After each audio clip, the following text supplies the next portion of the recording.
I'm Amanda Collins, 32 years old, and 3 years ago I purchased my first home, a modest but beautiful two-bedroom house that represented everything I'd worked for. Last Sunday, I invited my parents over for dinner to celebrate my promotion. I never expected my father would stand up after dessert, his face cold as stone, and demand my house keys. "This house belongs to the family now," he declared as my mother nodded. Confused and hurt, I placed the keys on the table and left quietly.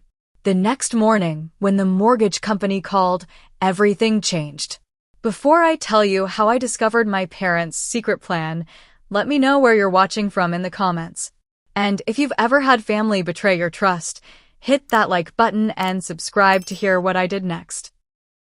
Growing up in the Collins household meant living by strict rules. My parents, Richard and Margaret Collins, maintained control over virtually every aspect of my life, from the friends I could have to the clothes I wore. They called it protection, but as I grew older, I recognized it for what it truly was: control. Despite their overbearing nature, I believed they loved me and wanted the best for me. I just thought their methods were outdated and extreme. After high school, I fought hard for independence. While they insisted I attend the local community college and live at home, I applied for scholarships behind their backs. When the acceptance letter from State University arrived with a full academic scholarship, they couldn't argue with free education, though they made their disappointment clear. Those 4 years away transformed me. I discovered my aptitude for finance and my passion for helping others manage their money responsibly. My career in financial consulting began with an entry-level position at Richardson Financial Group. I worked ridiculous hours, took on extra projects, and earned certification after certification. By age 29, I had tripled my starting salary and saved enough for a down payment on my own home. My parents suggested I buy a condo in their neighborhood or, better yet, build an addition onto their house. When I purchased my craftsman-style home across town instead, they barely masked their disapproval. "It's too much house for one person," my father said during the housewarming. "You're wasting money on extra space," my mother added, refusing to admire the hardwood floors I'd refinished myself. That house represented everything to me: freedom, accomplishment, security. I'd spent weekends painting walls, installing ceiling fans, and creating a home office where I often worked late into the night. The backyard garden became my sanctuary, the kitchen my creative space. Every corner held meaning. It wasn't just property, it was the physical manifestation of breaking generational patterns of dependence. Recently, I'd earned a significant promotion to senior consultant, with a substantial raise and the chance to build my own client portfolio. After 5 years of watching senior colleagues take family vacations while I covered their clients, I was finally reaching the next level. The celebration dinner was supposed to mark this milestone. Looking back, I should have noticed the warning signs. My father's questions about my mortgage had grown increasingly specific. "What bank holds your loan? Is it a 15 or 30-year term? Did you refinance with these low rates?" At the time, I thought he was making conversation or possibly considering refinancing their own home. My mother's behavior shifted too. She began asking to store family heirlooms at my house, claiming their attic was too damp. "These should stay in the family," she would say while arranging antique picture frames on my mantel, as if my house were an extension of theirs. I'd been generous with my parents over the years. When they mentioned struggling with property taxes, I sent checks. When their furnace died last winter, I covered half the replacement cost. I never asked for repayment. They were family, after all. My brother Ryan, 2 years younger, always remained firmly in my parents' corner. As a contractor who still lived in an apartment above my parents' garage, he enjoyed a symbiotic relationship with them. They provided cheap housing, he handled home repairs, and reinforced their worldview. Unlike me, Ryan never challenged their authority or questioned their decisions. In family disagreements, he invariably sided with them, often reminding me how much our parents had sacrificed. My best friend Stephanie had warned me countless times. Your parents don't want you to succeed beyond them, she said after they diminished my excitement over the promotion. They talk about family loyalty, but they're using that to keep you obligated to them. I dismissed her concerns as overly dramatic, assuring her that despite their flaws, my parents ultimately wanted me to thrive. Trust me, I told her, they're just old-fashioned. They'll come around when they see how stable my career is becoming. Stephanie just shook her head. I hope you're right, but be careful how much you share with them. Information is power, and they've spent your whole life maintaining power over you. I should have listened more carefully to Stephanie. I should have questioned why my mother insisted on having a spare key in case of emergencies. I should have wondered why my father suddenly wanted to review my home insurance policy to make sure you're getting a good rate. The signs were there, but I was blinded by the belief that family would never truly betray you. How wrong I was. I spent all day preparing for that Sunday dinner. I marinated steaks, my father's favorite, and prepared roasted garlic mashed potatoes, just the way my mother liked them, with extra butter and a hint of rosemary. I even baked an apple pie from scratch, using my grandmother's recipe. The dining room table was set with the good china I rarely used, candles were lit, and a bottle of expensive Cabernet was breathing on the counter. This dinner represented more than a celebration of my promotion. It was my attempt to show my parents I had truly made it. Perhaps finally, they would see me as a successful adult worthy of their respect rather than the child they still tried to direct and control. Around 5 o'clock, the doorbell rang. I smoothed my dress, took a deep breath, and opened the door with a broad smile. My smile faltered when I saw not just my parents but my brother Ryan standing on the porch. I hope you don't mind, my mother said, already stepping inside without waiting for a response. Ryan didn't have any plans tonight, so we brought him along. Of course not, I lied, quickly calculating whether I had enough food for an extra person. The more the merrier. My father handed me a bottle of inexpensive wine, the kind you pick up at the grocery store checkout. Brought your favorite, he said, though it had never been my favorite. During appetizers, the conversation remained superficial. My mother commented on the new curtains in the living room, asking where I got them and how much they cost. My father inspected the recent backsplash I'd installed in the kitchen, pointing out a small area where the grouting was uneven. Ryan said little, constantly checking his phone and smirking at texts. As I served the main course, I decided it was time to share my news. I wanted to tell you all in person why I arranged this dinner, I began, filling their wine glasses. I've been promoted to senior consultant at Richardson. It comes with a significant raise, my own office, and the chance to build my own client list. The silence that followed lasted a beat too long before my mother said, "That's nice, dear.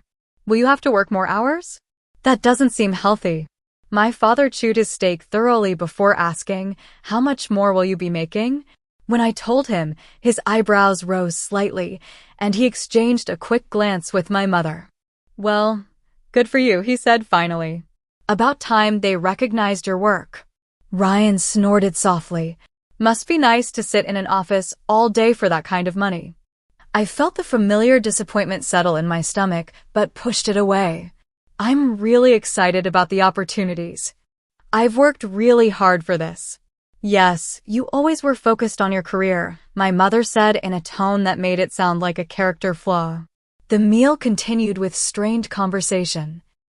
My parents asked few questions about my promotion, but spent 15 minutes discussing Ryan's recent bathroom remodel job for a local restaurant. I noticed my father checking his watch repeatedly as we moved to dessert. As I served coffee with the apple pie, my father suddenly sat up straighter, his demeanor shifting dramatically. "Amanda," he said, his voice oddly formal. "Your mother and I have been thinking about your situation." "My situation?" I asked, genuinely confused. He nodded, placing his fork down carefully. "This house. It's too much for you, and frankly, it should be benefiting the entire family." My coffee cup froze halfway to my lips. "What are you talking about?"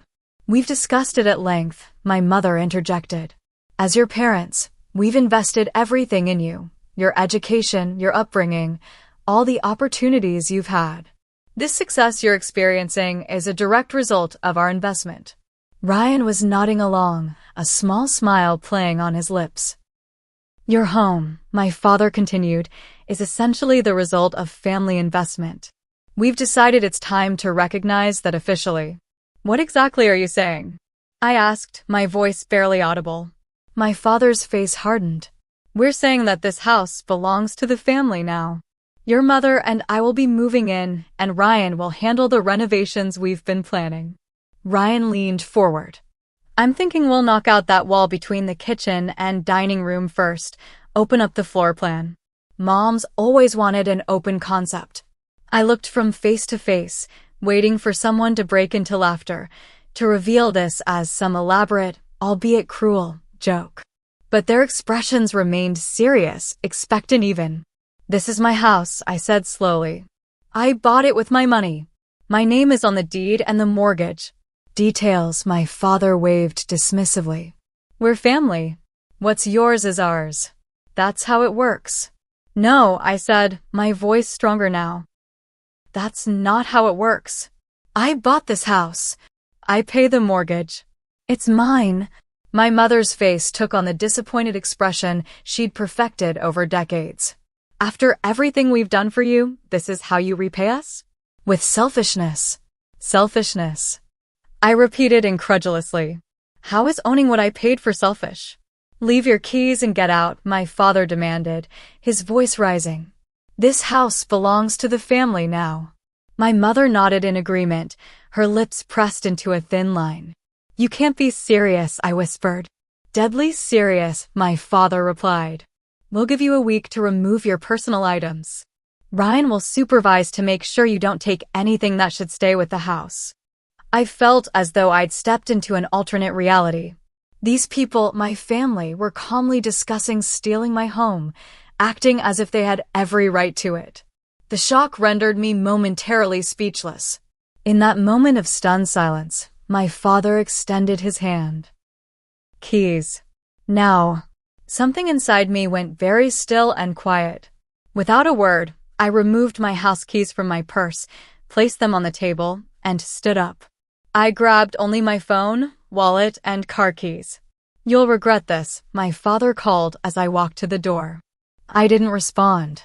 I closed the door behind me, got into my car, and drove to Stephanie's apartment across town, tears blurring my vision the entire way. "They've lost their minds," Stephanie declared after I explained what happened. "You need a lawyer first thing tomorrow." "They're my parents," I said weakly. "There must be some misunderstanding." Stephanie grabbed my shoulders. "Amanda, listen to me. They just tried to steal your house. This isn't a misunderstanding, it's a crime." As I lay awake on Stephanie's couch that night, I replayed the dinner conversation repeatedly. Had I somehow given them the impression the house was a family investment? Had I missed something critical in our relationship that would explain this bizarre behavior? No matter how I analyzed it, I couldn't make sense of what had happened. Little did I know, the true extent of their betrayal would become clear with tomorrow's phone call. I awoke on Stephanie's couch disoriented and emotionally drained. For a few blissful seconds, I didn't remember why I was there. Then the memories flooded back, my father's cold eyes, my mother's righteous nodding, my brother's smug planning for renovations to my home. My home. Stephanie had already left for work, leaving a note encouraging me to eat something and call an attorney. I was scrolling through a list of real estate lawyers when my phone rang. Unknown number. "Hello, this is Amanda Collins," I answered, my voice still rough from crying. "Ms. Collins, this is David Herrera from Midwest Mortgage Services," a professional voice responded. "I'm calling about some unusual activity regarding your mortgage account." My stomach tightened. "What kind of activity?" "Someone attempted to change the contact information on your account yesterday afternoon. They also inquired about adding co-borrowers to the existing mortgage. Our system flagged it as suspicious since the request didn't come through our secure portal. Yesterday afternoon. While I was preparing their dinner, my parents were trying to hijack my mortgage. The individuals claimed to be co-owners of the property, David continued, but our records show you as the sole owner and borrower. I wanted to verify this information directly with you. You're correct, I confirmed, my mind racing. I am the only owner. Who exactly tried to make these changes? Richard and Margaret Collins. They provided some of your personal information, including your social security number, which is why this got escalated to me instead of being immediately denied. They had my social security number. Of course they did. They were my parents. They probably still had my birth certificate and other documents from childhood. Ms. Collins? Are you authorizing these individuals to access your mortgage information? Absolutely not, I said firmly. They have no right to my account or my property. I understand. I'll place additional security measures on your account immediately. You might want to consider contacting law enforcement if someone is attempting to fraudulently access your financial information. After hanging up, I sat motionless on Stephanie's couch, the reality of the situation sinking in. This wasn't a misunderstanding or a bizarre power play. My parents had actively attempted to take over my mortgage through deception. The betrayal cut deeper than I could have imagined. I called the local police non-emergency line and explained the situation. The officer asked if my parents still had keys to the property. Yes, I admitted. I left them there last night when they told me to leave. You might want to meet officers at your residence to check if anyone has entered without authorization, he suggested. We can document any potential break-in or unauthorized occupancy. 2 hours later, I stood on my own front porch with 2 police officers, using Stephanie's spare key to my car to access the hidden emergency key I kept in a magnetic box under the fender. My hands trembled as I unlocked the door. The house was empty, but signs of my parents' presence remained. The dinner dishes were still on the table, now crusted with dried food. My house keys were gone from where I'd left them. A quick walkthrough revealed nothing obviously missing, but certain drawers in my home office stood slightly open. I'd like to document that someone has been in your home and potentially accessed your personal information, Officer Rodriguez said, making notes in her report. I strongly recommend changing your locks today. She was handing me her card when my phone rang again. It was a local law office. Is this Amanda Collins? This is Barbara Mitchell from Mitchell Legal Services. Your friend Stephanie asked me to call you about a property dispute. An hour later, I sat in Barbara's office, surrounded by law books and framed credentials. She was in her 50s with sharp eyes and a no-nonsense demeanor that immediately put me at ease. Let me get this straight, she said, after hearing my story. Your parents demanded your house keys, claimed your property as family property, and attempted to change your mortgage information without your knowledge or consent? Yes, I confirmed, still struggling to believe it myself. And you've verified you're the sole owner on all documentation? No co-signers on the mortgage? No financial contributions from family members for the down payment? None. I saved for the down payment myself. Every mortgage payment has come from my account for the past 3 years. Barbara nodded, making notes. With your permission, I'd like to run a comprehensive background check on your parents. If they've attempted this type of fraud before, it could strengthen any case we build. I hesitated only briefly before agreeing. Within 30 minutes, Barbara's investigator had compiled a troubling report. Your parents have significant financial problems, Barbara explained, reviewing the information. 3 credit cards in collections, a tax lien from 2 years ago, and it appears they've taken a second mortgage on their own home recently. They're underwater financially. The picture became painfully clear. My parents weren't just being controlling, they were desperate. My recent promotion and raise had likely convinced them I could solve their financial problems by taking my house. What's most concerning, Barbara continued, is this isn't their first attempt at something like this. There was a complaint filed by your maternal grandmother 7 years ago, alleging your parents attempted to transfer her retirement accounts into their names. The complaint was later withdrawn, but the documentation exists. My grandmother had always been kind but somewhat distant. She passed away 5 years ago, and my parents handled all her affairs. Now I wondered what really happened between them. I broke down in Barbara's office, the weight of betrayal crushing my chest. Not only had my parents attempted to steal my home, but they had a history of financial manipulation. How could I have been so blind? I know this is overwhelming, Barbara said gently, passing me a box of tissues. But we need to act quickly to protect your assets. First, we'll send a formal cease and desist letter. Then we'll file for a temporary restraining order to keep them away from your property while we sort this out. As I signed the necessary paperwork, my phone buzzed with text messages from my brother. You're overreacting. Parents just want to help you manage the house. Family looks out for each other. You've always been selfish. Dad says if you get lawyers involved, you're no longer welcome at family gatherings. I showed the messages to Barbara, who added them to her file. Classic manipulation tactics, she observed. They're trying to make you feel guilty for protecting your own property. When I left the attorney's office, Stephanie was waiting outside to drive me to a locksmith. You're staying with me until this gets sorted, she insisted. I don't trust them not to show up at your place. I can't impose on you like that, I protested weakly. You're not imposing. You're accepting help from someone who actually cares about your well-being, not what they can take from you. That night, after changing all my locks and setting up credit monitoring alerts, I received a call from my boss, Martin. Amanda, I heard you're dealing with a family emergency, he said, concern evident in his voice. How did you know? I asked, surprised. Your father called the office asking for your employment verification for some kind of family financial consolidation. When I told him we don't release employee information without written consent, he became quite agitated. Is everything okay? I briefly explained the situation, mortified that my family drama had reached my workplace. Take whatever personal time you need, Martin offered immediately. Your job and promotion are secure. And I'll alert security not to allow your family members into the building. After we hung up, I checked my voicemail and found a threatening message from my father. You're making a big mistake, Amanda. We're your family.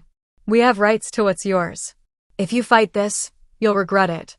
I played the message for Barbara via email, and she responded that it strengthened our case for a restraining order. Despite my exhaustion, sleep eluded me that night.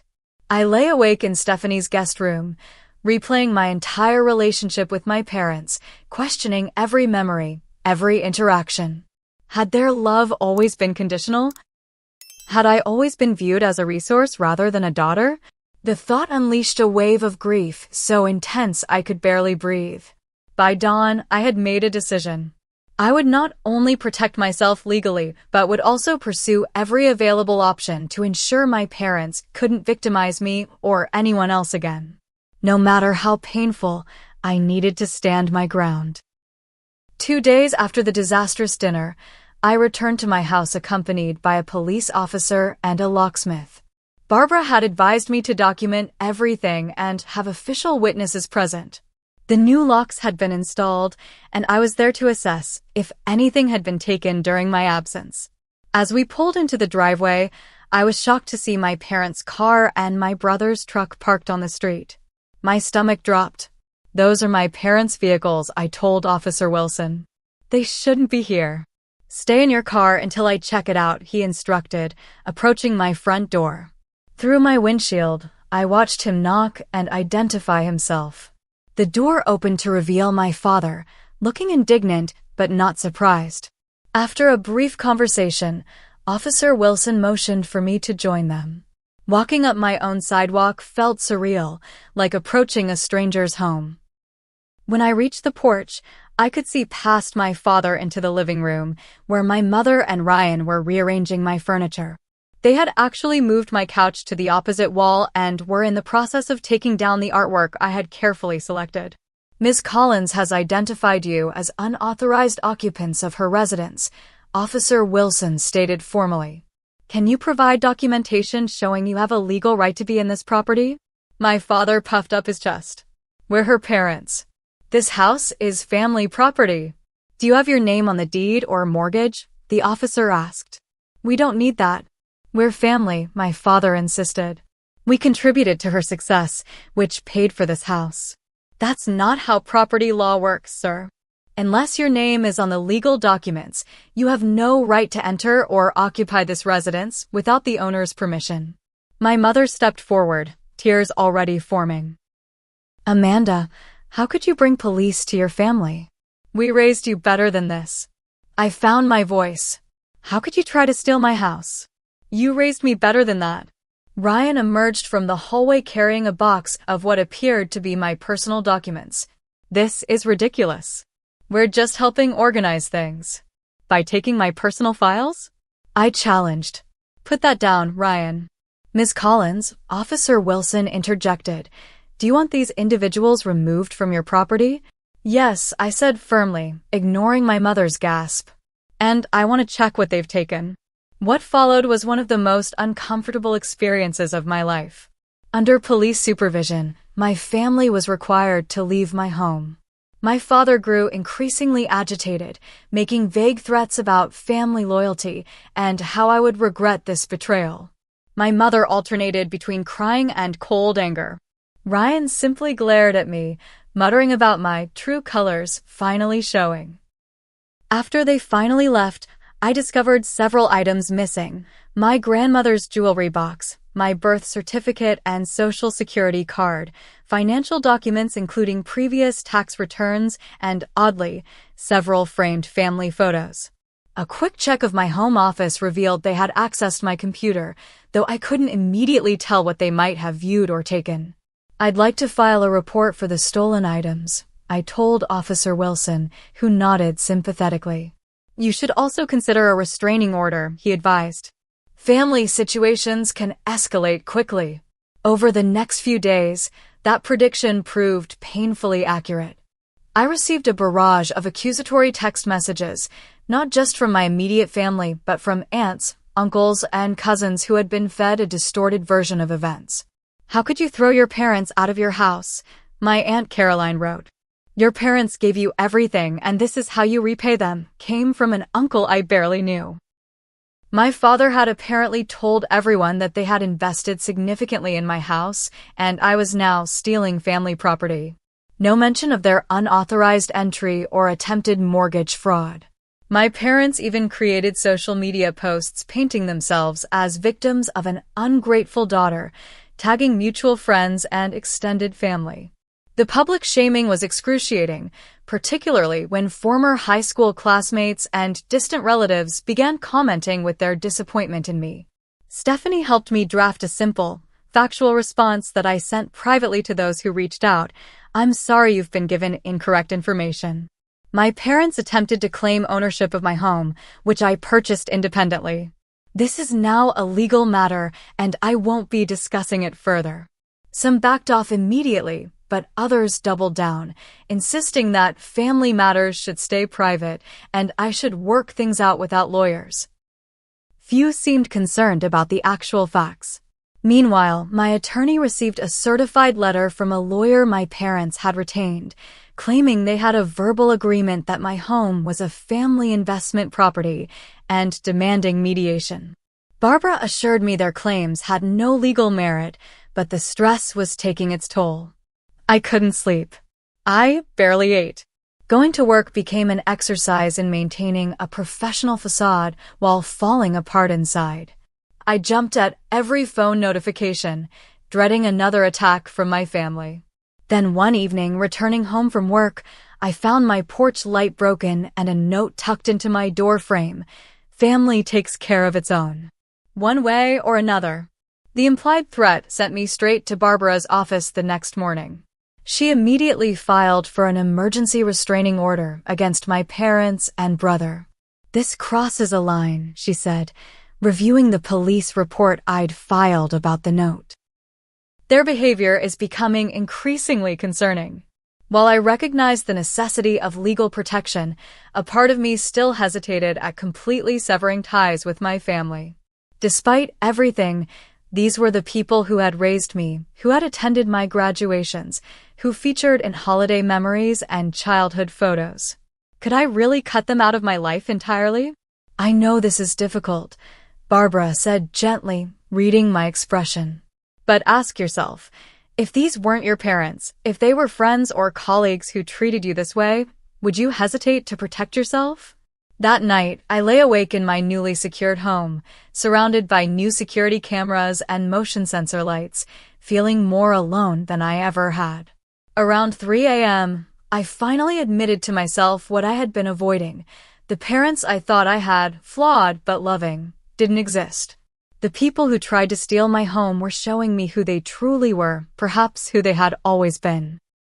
The realization brought both grief and clarity. I could mourn the family I thought I had while still protecting myself from the family that actually existed. The next morning, I contacted a therapist who specialized in family trauma and made an appointment. If I was going to navigate this betrayal, I needed professional support. As I was leaving for work, my credit monitoring app pinged with an alert. Someone had attempted to open a credit card in my name. The application had been flagged because the address listed was my parents' home. I forwarded the alert to Barbara, who added it to our growing file of evidence. Identity theft is a serious crime, she noted. This strengthens our case significantly. 2 days later, I received notice of our court date for the restraining order hearing. Barbara prepared me for what to expect, warning that my parents would likely play the role of concerned, loving family members wrongfully accused. The judge will look at evidence, not emotions, she assured me. And we have substantial evidence of their inappropriate and potentially criminal behavior.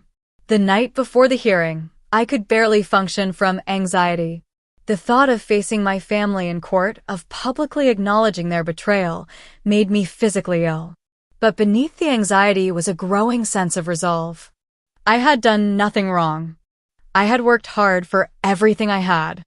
I deserved to protect what was mine. No matter how painful the confrontation would be, I would not back down. The county courthouse was intimidating, all marble columns and echoing hallways. I arrived early with Barbara, dressed in a conservative navy suit, my hands shaking slightly as I clutched my portfolio of evidence. Remember, Barbara said quietly as we waited, stick to facts. Don't let them provoke an emotional response. When my parents and brother entered with their attorney, they presented a carefully crafted image, my father looking distinguished in a suit that had seen better days, my mother fragile and teary-eyed, clutching her purse like a lifeline. Ryan stood protectively beside them, playing the role of supportive son. They didn't acknowledge me, though my mother's eyes briefly met mine before darting away. Their attorney, James Westfield, approached Barbara with a proposal before the hearing began. My clients are willing to drop this whole unfortunate misunderstanding, if Ms. Collins will agree to family counseling and allowing her parents reasonable access to the property they helped secure. Barbara's response was ice cold. Your clients attempted mortgage fraud, unauthorized entry, theft of personal documents, and identity theft. There is no misunderstanding here, and we're proceeding with the restraining order request. When our case was called, we entered the courtroom. Judge Elena Martinez, a woman in her 60s with penetrating eyes, reviewed our petition silently before looking up. I understand this is a family dispute over property ownership, she began. Your Honor, Westfield interjected smoothly, this is simply a communication breakdown between well-meaning parents and their daughter. The Collins family has always operated as a financial unit, with resources shared for the common good. Barbara presented our evidence methodically. The mortgage company's statement about the unauthorized access attempt, the police report from finding my parents in my home, documentation of the stolen items, the threatening note, and the identity theft attempt. Furthermore, she added, we've discovered previous incidents where Mr. and Mrs. Collins attempted similar financial appropriation with Ms. Collins' grandmother. My parents' attorney objected, claiming the previous incident was irrelevant and had been resolved privately. When it was my parents' turn to respond, they presented a tearful performance that was both painful and infuriating to witness. "We only wanted to help our daughter," my mother said, dabbing at her eyes. "She's always been impulsive with financial decisions. We were trying to protect the family investment." "What family investment?" Judge Martinez asked pointedly. "Did you contribute financially to the purchase of this home?" "Not directly," my father admitted, "but we raised her, educated her, made her who she is. Everything she is comes from our sacrifices."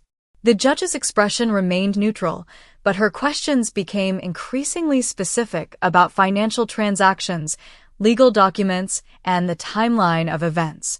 With each answer, my parents' story unraveled further. When Ryan testified about just helping organize some paperwork, Judge Martinez asked him directly about the box of documents he had been carrying when the police arrived. "Those were family papers," he claimed. "Tax returns with only Ms. Collins' name and social security number are family papers?"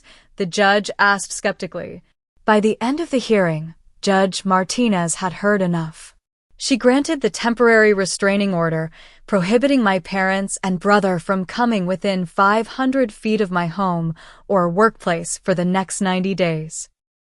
Based on the evidence presented, she stated, "There appears to be a concerning pattern of attempted financial control and potentially fraudulent activity. Ms. Collins has the right to protect her legally obtained property." As we left the courtroom, my mother called out, "Amanda, please. We're your family." I kept walking, Barbara's hand supportively on my elbow. The legal victory should have brought relief, but instead, it unleashed a new wave of family warfare. Word of the restraining order spread through our extended family like wildfire, creating distinct battle lines. Most relatives sided with my parents, viewing the legal action as an unforgivable betrayal of family loyalty. But to my surprise, my mother's sister, Aunt Jessica, reached out with a very different perspective. "I've been waiting for years for someone to stand up to them," she said when we met for coffee. "They did something similar to your grandmother, you know."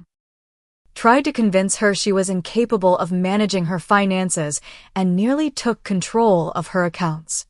I intervened then, and they've barely spoken to me since. "Why didn't you tell me?" I asked, stunned by this confirmation. "Would you have believed me?" she countered gently. "We want to believe the best of our parents. It's how we survived childhood." Aunt Jessica's support was a lifeline in an otherwise hostile family environment, but my brother's behavior grew increasingly concerning.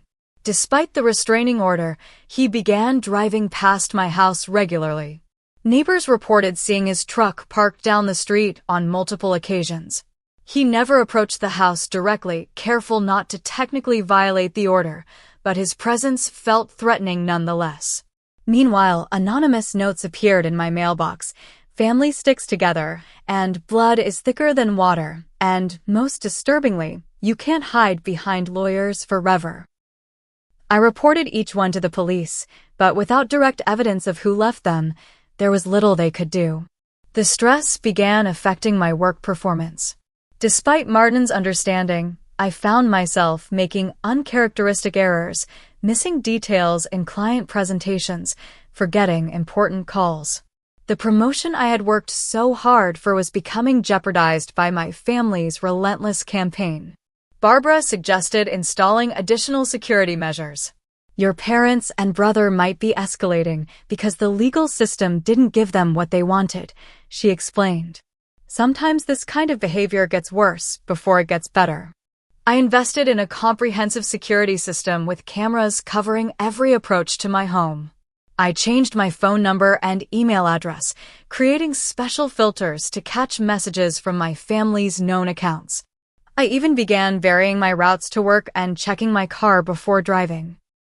Precautions that seemed excessive, but brought some peace of mind.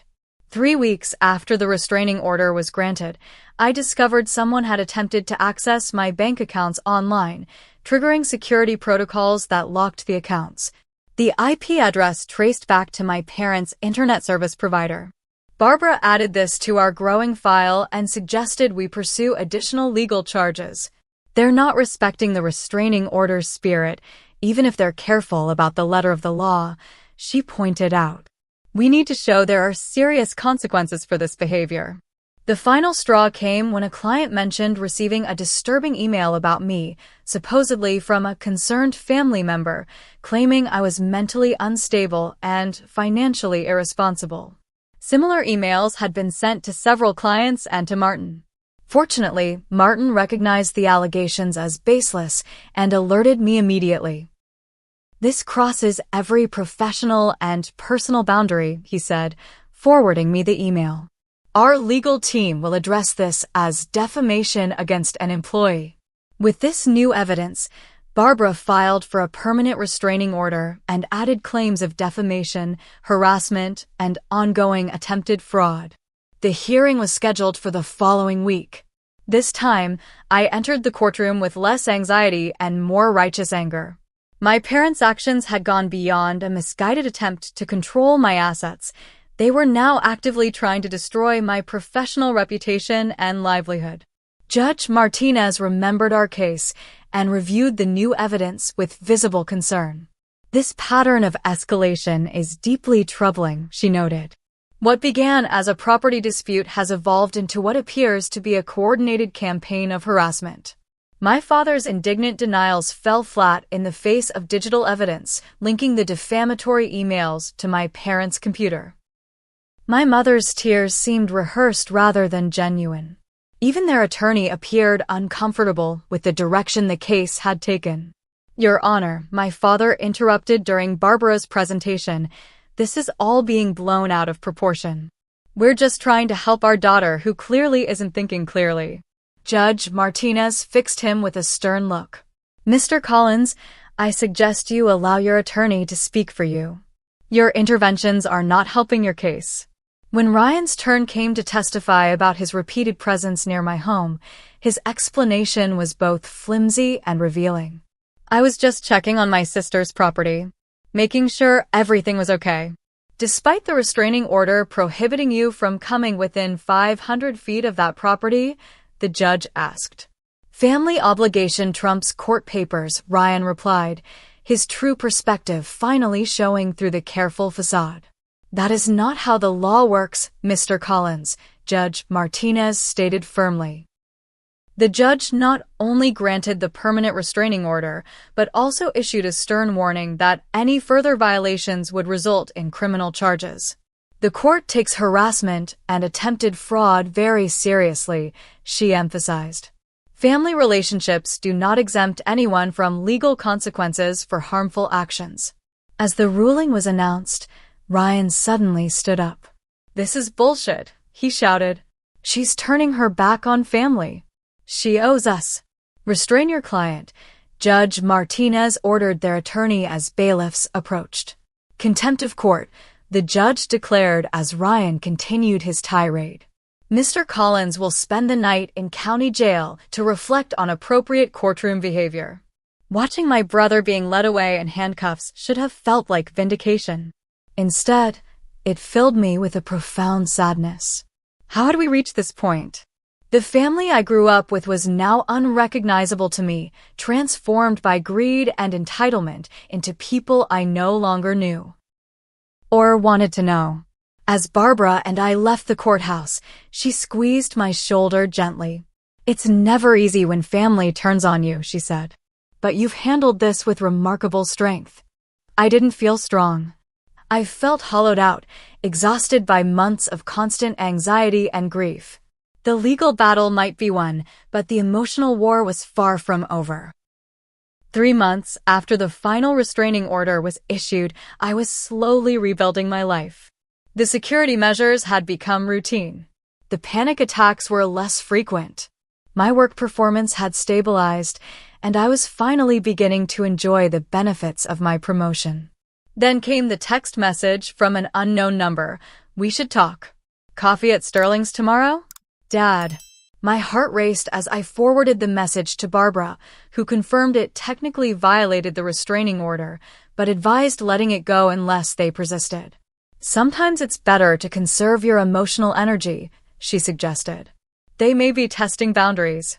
A week later, a formal letter arrived from my parents' attorney, proposing a family reconciliation meeting, at a neutral location, with both legal representatives present. After discussing it with my therapist, Dr. Levine, I cautiously agreed. "You've done tremendous work processing this trauma," she said during our session. "Meeting them from your position of strength might provide closure, regardless of the outcome." The meeting was set for a private room at a local restaurant. Barbara accompanied me, while my parents brought their new attorney, a woman named Patricia Wong, who specialized in family mediation. My parents looked different somehow, smaller, less intimidating. My father had lost weight, and my mother's hair showed more gray than I remembered.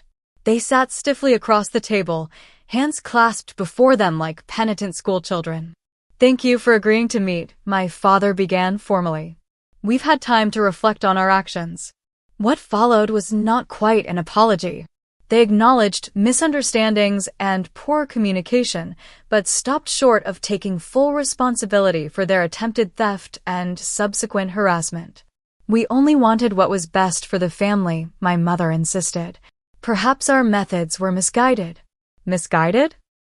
I repeated, maintaining my composure with effort. "You tried to steal my house, stole my personal documents, attempted identity theft, and tried to damage my professional reputation. Those aren't misguided methods. Those are crimes." My father's jaw tightened. "We've admitted we made mistakes. What more do you want?" "Actual accountability," I replied. "Recognition of what you really did and why. And assurance it will never happen again, to me or anyone else." Their attorney suggested we focus on moving forward rather than dwelling on past grievances. Barbara quickly countered that accountability was essential to any meaningful reconciliation. As the tense conversation continued, it became increasingly clear that my parents wanted the restraining order lifted and access to my life restored, but without truly acknowledging the harm they had caused. They framed their actions as misunderstood attempts to help, rather than the controlling, manipulative behavior they actually were. "We're your parents," my mother said tearfully. "Family should forgive." "Forgiveness requires honesty," I responded. "And it doesn't automatically mean restoration of trust." When the topic turned to Ryan, they admitted he was still angry, but claimed he was working through his feelings. They suggested family therapy as a path forward, with all four of us attending together. I considered their proposal carefully before responding. "I'm open to continued communication under certain conditions," I finally said. "First, full acknowledgement of what actually happened, not euphemisms or minimizing. Second, individual therapy for each of you before any group sessions. And third, absolutely no discussion of my finances or property. Those topics are permanently off limits." My father's face darkened. "So you get to dictate the terms of our relationship now?" "I get to set boundaries," I corrected him. "You get to decide if you can respect them." The meeting ended without resolution. My parents would think about my conditions, but their body language and tone suggested they found them unreasonable. As Barbara and I walked to our cars, she nodded approvingly. "You were clear, firm, and fair. The ball is in their court now." 2 days later, I received a letter from my parents, not through their attorney, but a personal note in my mother's handwriting. It contained no apology, only a statement that if I couldn't forgive and forget without conditions, then perhaps it was best we take a break from communication. The letter ended with, "When you're ready to be part of this family again without all these legal obstacles, you know where to find us." The message was clear. They were unwilling to acknowledge their actions or respect my boundaries. In their view, I was the problem. Strangely, instead of devastating me, the letter brought clarity and a sense of peace. I took it to my next therapy session, where Dr. Levine helped me process what it meant. "They're showing you who they are," she observed. "They're showing you that their version of family requires your compliance and surrender of boundaries." "So what now?" I asked. "They're still my parents. Now you decide what kind of relationship is healthy for you, if any. Family can be about biology, or it can be about mutual respect and support. Sometimes those overlap, and sometimes they don't."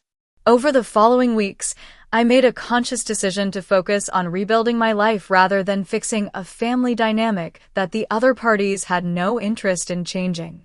I returned to work with renewed focus and energy. I re-engaged with friends I had neglected during the crisis. I even joined a support group for adults dealing with family estrangement, where I found understanding and validation from others with similar experiences. My home, once a source of pride that became tainted by my family's betrayal, needed reclaiming. I hired contractors to renovate the kitchen, a project I had long planned but never started. I repainted walls, rearranged furniture, and replaced the artwork my parents had tried to remove with new pieces that spoke to me. Each change helped erase the memory of finding them in my space, attempting to claim it as their own. For added security and peace of mind, I installed a comprehensive smart home system that alerted me to any activity around my property. The constant fear of finding threatening notes or seeing my brother's truck gradually subsided as weeks passed without incident. 6 months after the final court hearing, I received an unexpected promotion at work. Martin called me into his office to deliver the news personally.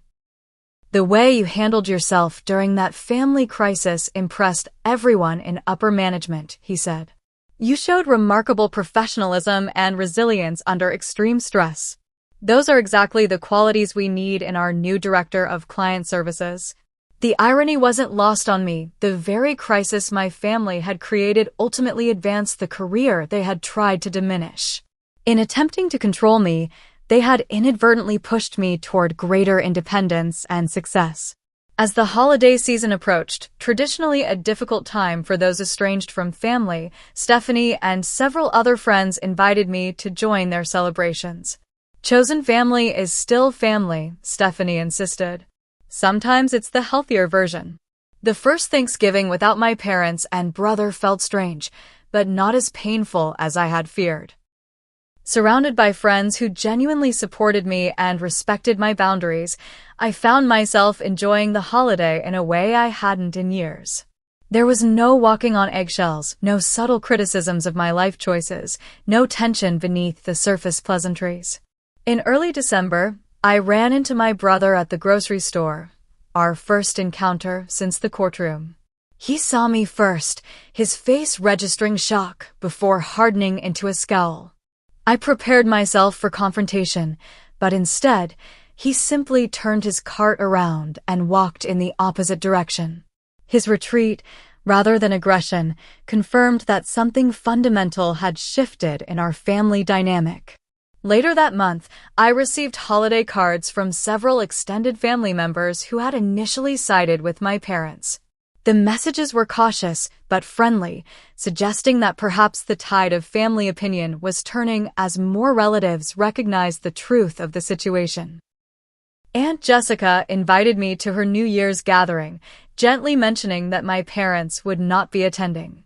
"They've burned too many bridges," she explained. "It's not just you they've alienated." As the new year began, I realized I had crossed an invisible threshold. The constant anxiety about my family had been replaced by occasional sadness, but also by a profound sense of freedom. I no longer felt compelled to earn their approval or meet their expectations. I could simply be myself, successful or struggling, perfect or flawed, without fear of manipulation or conditional love. One evening, sorting through old photographs, I found myself able to look at family pictures without the immediate pain that had previously accompanied them. I could acknowledge the good memories while also recognizing the unhealthy patterns that had always existed beneath the surface. "It's like grieving someone who's still alive," I explained to Dr. Levine. "I'm mourning the parents I thought I had, while accepting the reality of who they actually are." "That's an important distinction," she agreed. "And it allows you to honor your experiences, both positive and negative, without denying either." By spring, I had begun dating again, cautiously allowing someone new into my life. Jason, a landscape architect I met through a mutual friend, listened attentively when I eventually shared my family story. Unlike previous relationships where I had minimized my parents' controlling behavior, I was now honest about the estrangement and my boundaries. Family is complicated, he said simply. I admire how you've handled it. His respect for my experience, without judgment or uncomfortable advice about reconciliation, was refreshingly supportive. For the first time, I felt I could build a relationship based on honesty rather than presenting a carefully edited version of my life and family. As the one-year anniversary of the initial confrontation approached, I found myself reflecting on the profound changes the year had brought. I had lost my biological family but gained clarity, strength, and authentic connections. I had reclaimed not just my home but my autonomy and self-worth. The final step in my journey came in the form of a letter I wrote but never sent, a letter to my parents expressing everything I had come to understand about our relationship. I didn't write it for them but for myself, to articulate the lessons I had learned and the boundaries I would maintain going forward. I now understand that true family supports your growth rather than controlling it, I wrote. True family respects boundaries rather than violating them. True family celebrates your success rather than feeling threatened by it. I deserved better than what you offered, and I've found it elsewhere. After completing the letter, I read it aloud to myself, feeling the truth of each word resonate within me.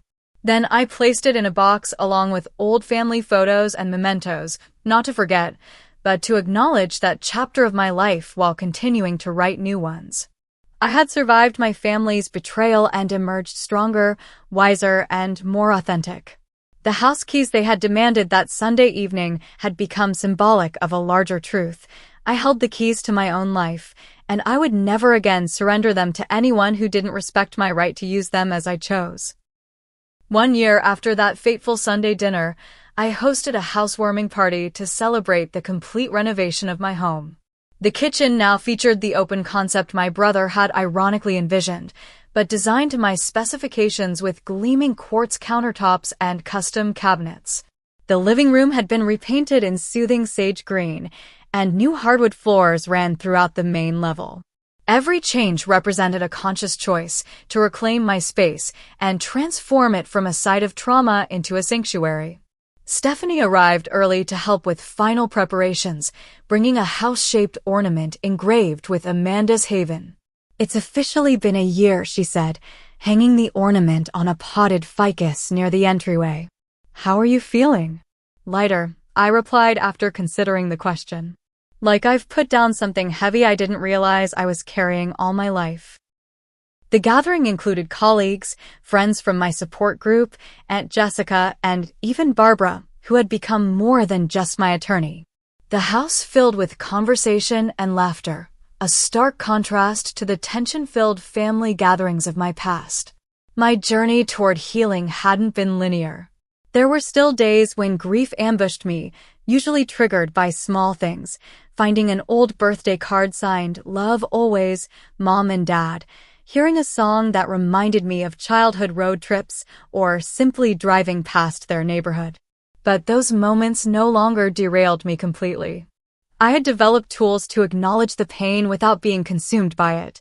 Dr. Levine had helped me establish healthy boundaries in all areas of my life.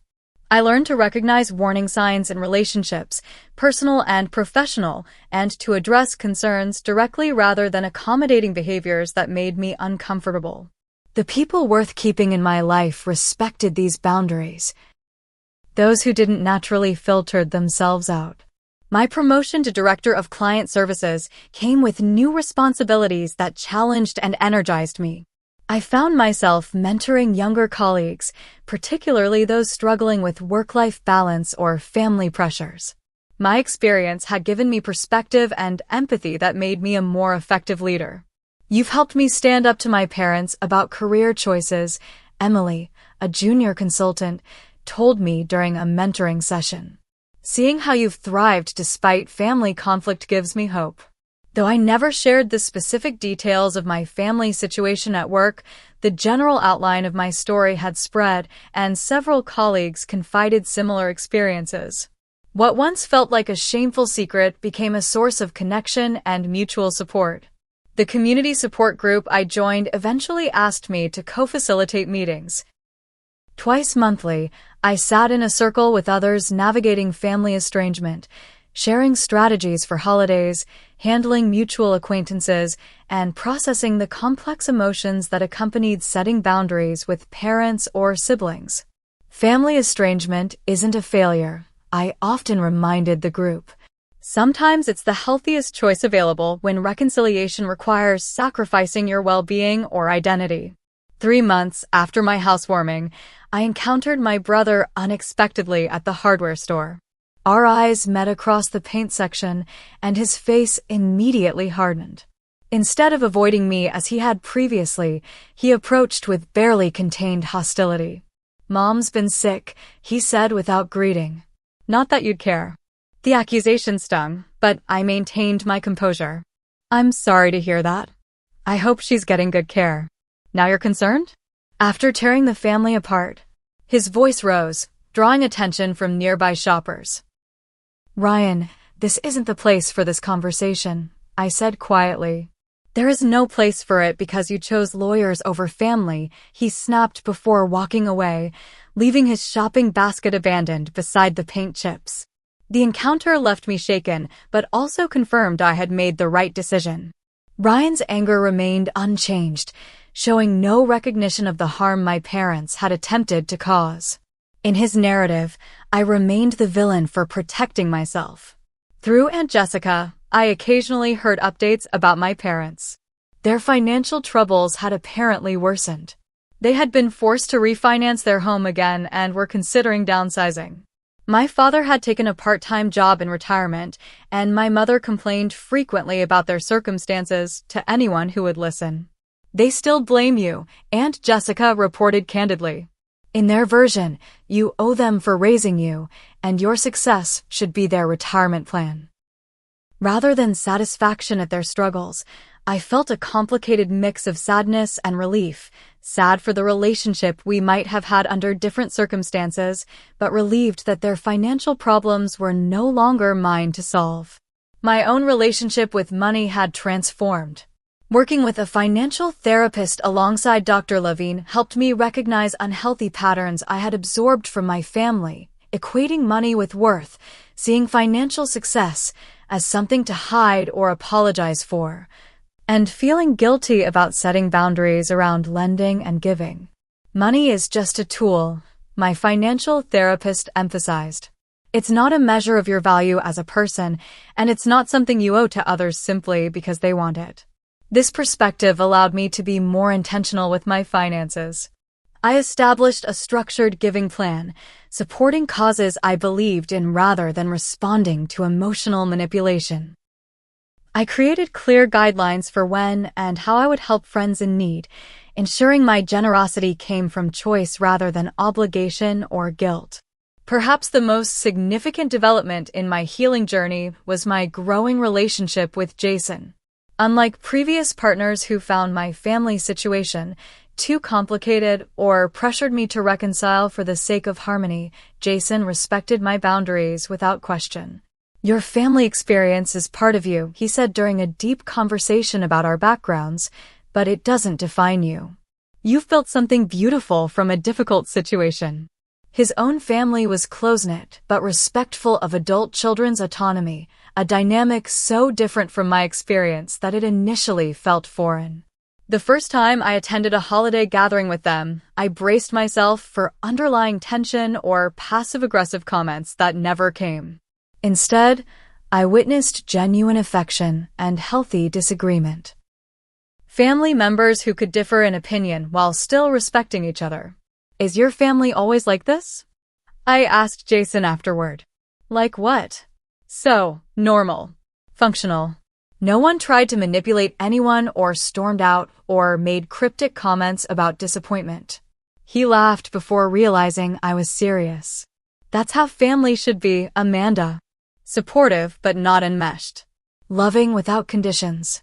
As our relationship deepened, I found myself able to envision a future that included building my own family, something I had previously feared would replicate the toxic patterns I grew up with. Through therapy and self-reflection, I came to understand that awareness was my greatest protection against repeating history. I could choose a different path. On the anniversary of receiving the permanent restraining order, I wrote a letter to myself acknowledging my growth and resilience. It wasn't about celebrating the legal victory, but recognizing the inner strength that had carried me through the darkest period of my life. You survived the unimaginable, I wrote. You protected what was yours, not just your property, but your dignity, your independence, your right to self-determination. You discovered that family isn't defined by DNA, but by respect, support, and unconditional positive regard. You learned that forgiveness doesn't require reconciliation, and boundaries aren't selfish, but necessary for healthy relationships. Most importantly, you found your voice and the courage to use it.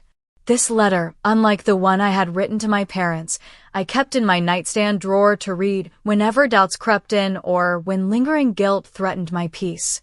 The true meaning of ownership became clearer to me through this journey.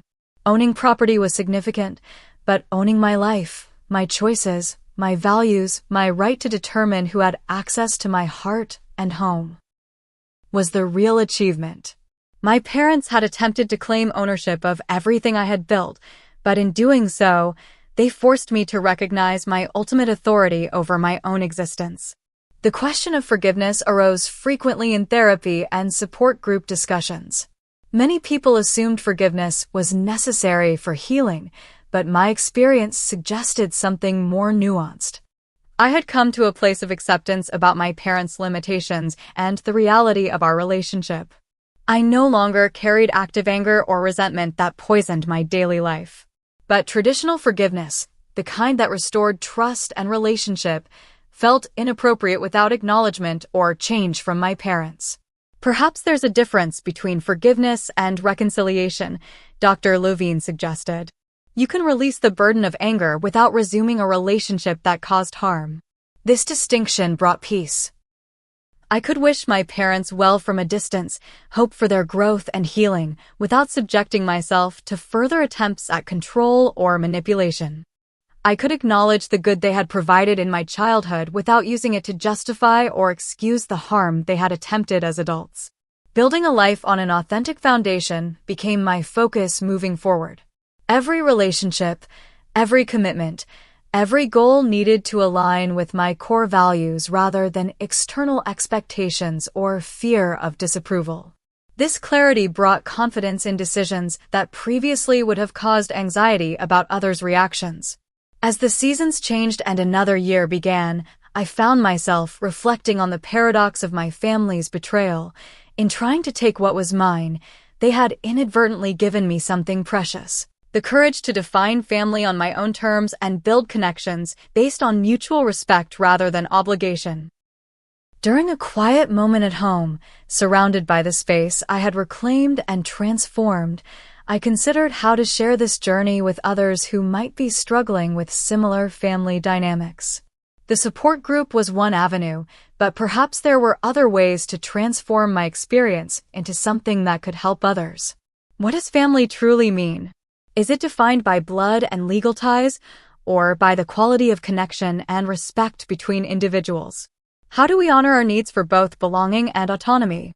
These questions had no simple answers, but exploring them had led me to a more authentic life than I had ever imagined possible. As I prepare to share this story with you, I wonder about your experiences with family boundaries and betrayal. Have you ever had to choose between peace and relationship? What helped you navigate that difficult territory? Share your thoughts in the comments below, and if this story resonated with you, please like and subscribe to hear more journeys of resilience and self-discovery. Remember that wherever you are in your own story, you deserve relationships that honor your worth and respect your boundaries.